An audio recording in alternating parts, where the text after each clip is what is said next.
In this video, I'm going to teach you how to connect Bitrix24 to n8n.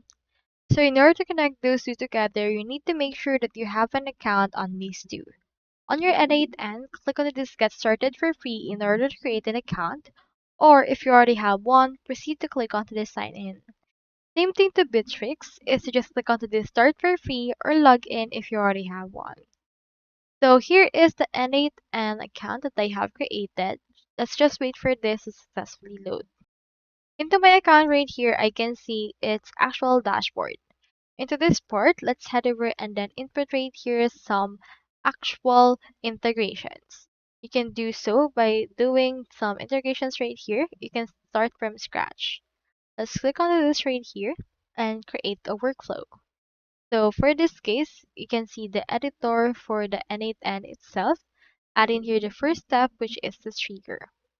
So for example, let's input right here on schedule.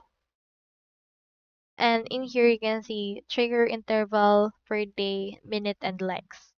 Proceed to click on this add rule right there in order to add this rule for this part. Now click on this execute step and then it shall be added. Now click on this plus icon, which will be the trigger for that. You can proceed to search in here for Bitrix if you would want. So right here, let's head over and search in here for it. If you can find it, you can do it with the HTTP request node. Click on this right here.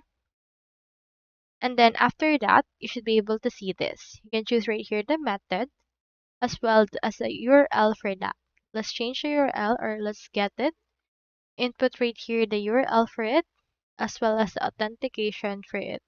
You can choose your predefined type, send headers, options, and the likes.